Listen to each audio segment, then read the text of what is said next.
there. This is Mark Elias with Albany Realty. Today's guest plays a pivotal role in connecting businesses with local residents through his two publications, White Fence Living and the Medallion Connection.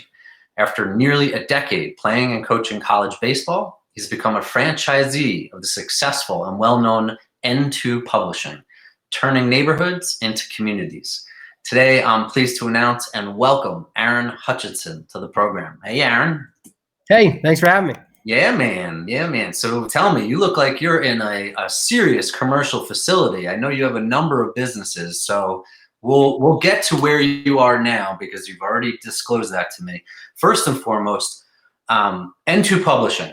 Tell me a little bit about what the magazines are and what communities they target. Yeah, so the magazines themselves are ideally to connect communities together that are very socially active. They're people that live certain lifestyles, but also they're very down to earth communities who have never had a way to actually communicate to one another. So we originally started partnering with HOAs to produce their monthly newsletter, where that's the content. It's getting to know the families, getting to know kids and athletes or artists in the neighborhood, and then ultimately helping them connect through the monthly publication, then also different social events that we do. So we target upscale communities. Those are the communities that we partner with. And in Columbus, I think we currently have 11 different neighborhoods that are mainly golf course communities. And that's just because how, like, in real estate, that's just how Columbus was developed. So those are great partners for us on the content side for the publications. Got it. And I know that, creating community has been a big part of your career. You were a player and college coach for many years. It's interesting how that kind of translates both on the field and off the field. Yeah, for sure. I mean, every team that you're with, whether you're a player on the team or a coach, the culture is different year in and year out because of the makeup of the people. So a lot of what I tried to do, and I believe I did as, in that background, was keeping that community, if you will, cohesive, make sure we were communicating, make sure we were enjoying what we were doing. So really try to keep that in the professional sense now. Great. And I understand that you have business sponsors. Who are some of the businesses that are showcased in these publications? Yeah, we have mainly, the vast majority are local, smaller type of businesses. Like, for instance, Handyman Matters. Actually, it's Ace Handyman Services now. They just rebranded. We have some residents that live with our communities who are our sponsors as well. So like in New Albany, Dr. Zakowski is a great partner of ours. We also have Timeless Skin Solutions. So businesses who want to brand themselves in front of an ideal client, but ultimately they're businesses who already have a good established presence in that community, because we have real estate, we have home services, we have financial services, we have things for animals. So it's just a matter of trying to connect with the right business and make sure that their vision aligns with what we're trying to do. Sure. So you have 10 different publications. Did I hear that correctly? Or 10 different? I think it's 10 different, maybe 11 neighborhoods in Columbus that we have this product for. We also have a publication called Real Producers of Columbus, which focuses on the real estate community. And then another product called Be Local that connects new movers as they move into a community. It's a content guide that's written by the people that live in that subset. Like the one that I have in my franchise is all of Lewis Center, Sunbury, Galena, and Westerville. So we have one publication that goes to all new movers that are there. Great. Yeah, I'm really proud of our team, New Albany Realty. We're number 7 in the Real Producers tally of the best of out of 8,500 agents. So we know that publication well. Got it. So, just going a little bit backwards, I know we talked about N2 Publishing being a really great opportunity. You're an owner of your franchise or franchisee owner. What has that provided you since you've gotten into that business for yourself and your family? I'd say the first thing is relationships. Coming from coaching, it was a 24-hour a day, 7-day a week type of thing. At least that's the way that I progressed with it. So allowing me to have time with my wife, with my kids, and time to be with friends, to not have to work, and be able to take a trip up north to see grandmas. And so that with my own family, I used to play golf every Friday with my dad at 3 o'clock. I played with him and my brother. And then after we have kids, that's got to stop. So we don't do that much anymore. But and then also relationships in the community. So there are a number of great established relationships I have of people that live in our neighborhoods who help us with content, and we help them share their missions. And then also the business owner sides. I value the relationships that I have and our team has with our advertising sponsors, because without them, that this thing doesn't get funded. So I truly value all of those relationships.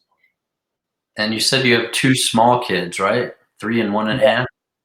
3.5 and then one. Our little guy turned 1 2 days ago.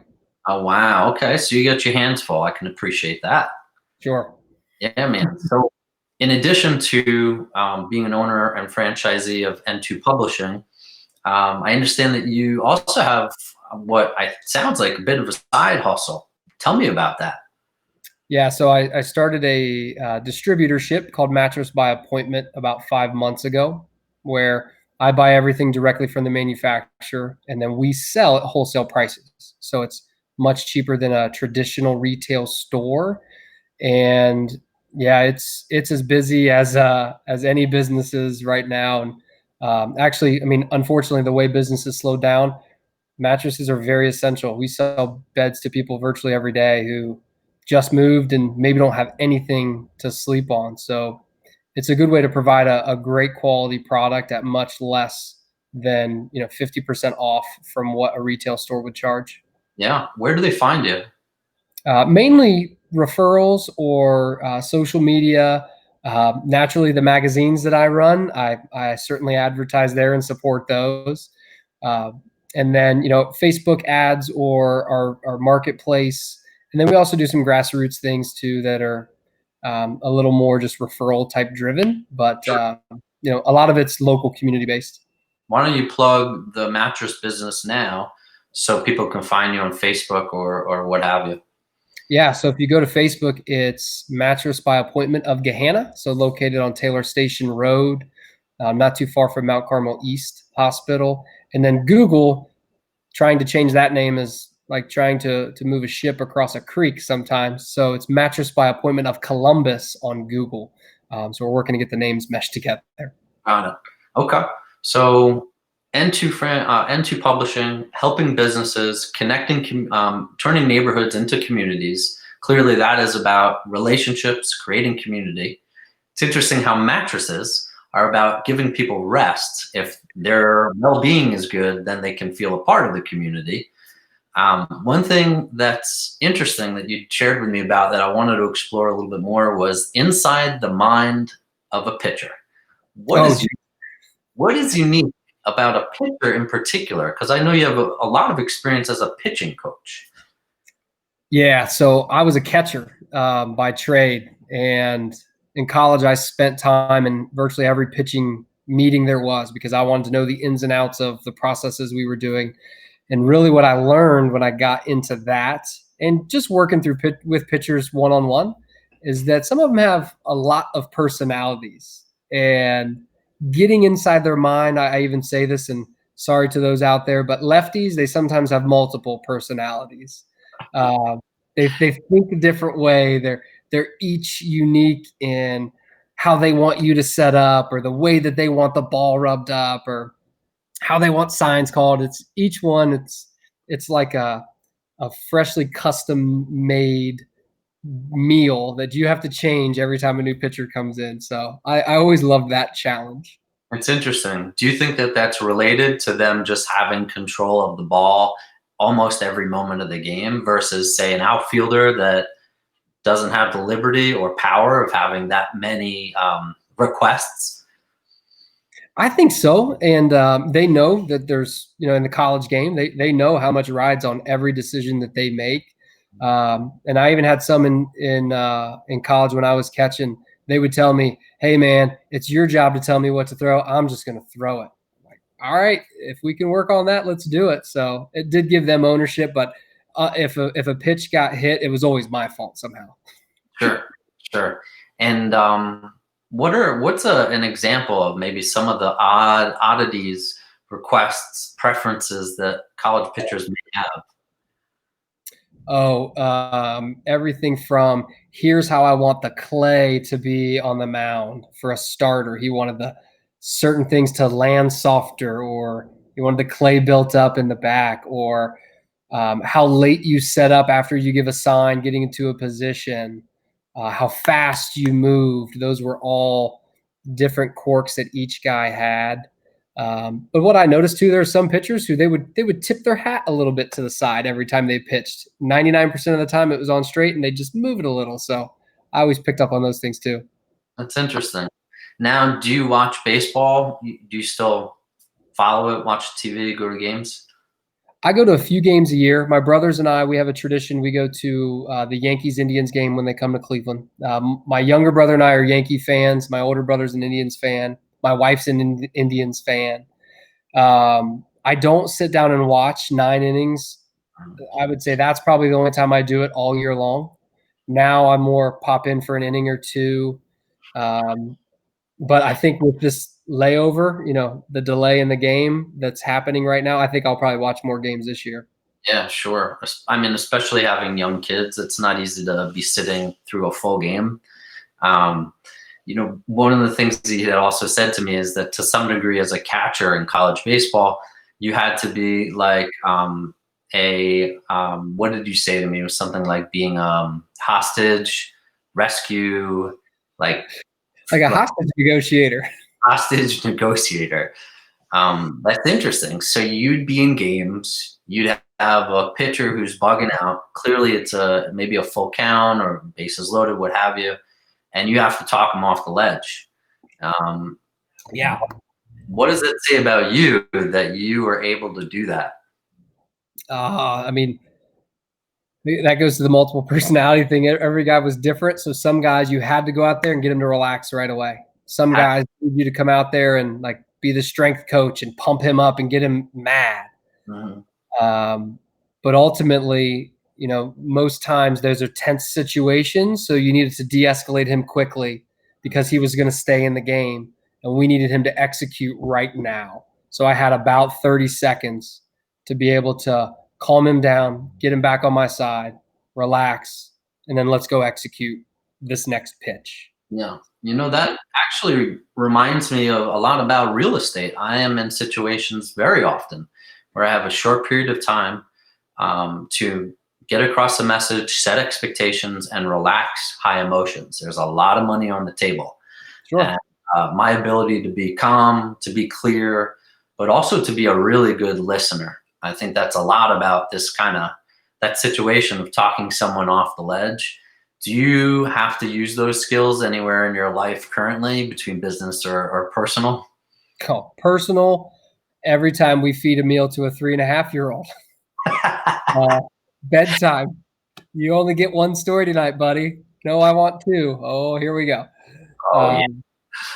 Personal all the time.